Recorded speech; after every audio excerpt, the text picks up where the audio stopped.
ngayon sa Purok 7, kung saan ho ay ating babaybayin ang kalsada patungo sa ating tangke na pinapagawa.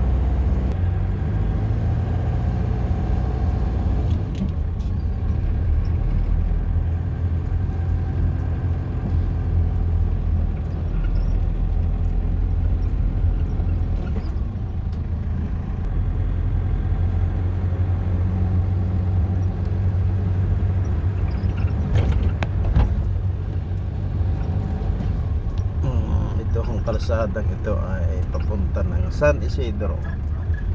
Tayo ngayon ay nasa tapat ng Isala Compound.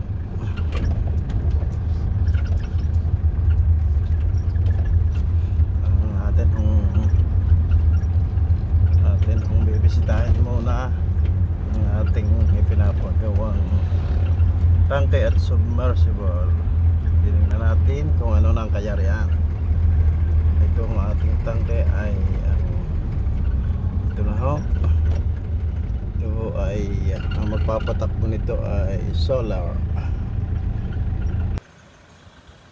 Yan ho ating tangke. Ito ay nandito sa boundary ng San Isidro at Talisay.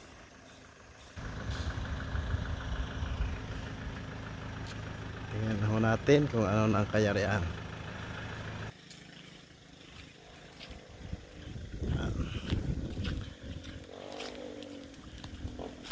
Parang malapit na matapos ito.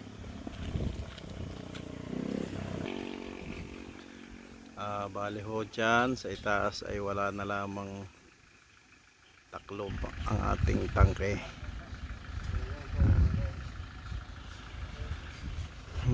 Tapos are yung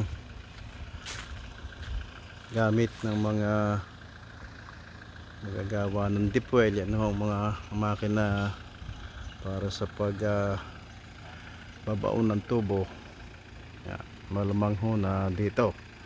Hindi yan ang ating submersible pump, at yung pader naman ho ito ay malapit na matapos.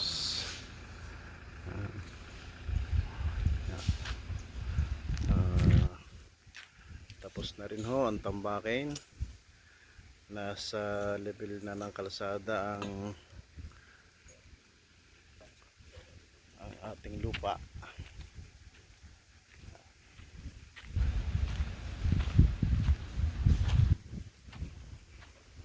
Dali ang ginagawa daw ho yan ay pinaka bahay o power house din yata ito.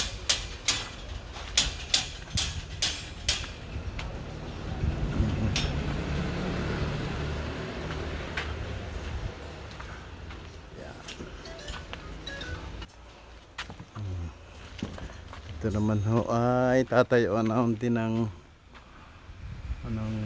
pinakabahay ng solar. Yan, dito daw ho ilalagay sa ibabaw nito ang solar panel. Tsaka baka ho ito'y kasama na rin itong magiging bubong nito. Yan. Malapit na matapos at kaunting tiis na lamang mga kabarangay. Unting tiis na lang mga kabarangay at siguro no ay mapakalaking tulong nito sa ating patubig. Narito na nga ho ang maghukay ng ating submersible pump. Ito kanilang barracks.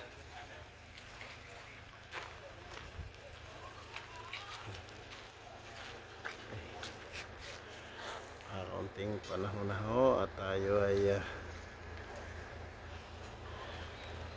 hindi na masyadong maghihirap sa tubig. Ito ho ay Ito ay 20 milyon. 20 milyon project ho para ho sa ating patubig sa barangay Talisay. At ito ay mula sa national at sa tulong ho ng ating butihing senador Ralph G. Recto. Ayan ho ang ating update para ho sa ating patubig. Siya, hanggang dito na ho lamang uli.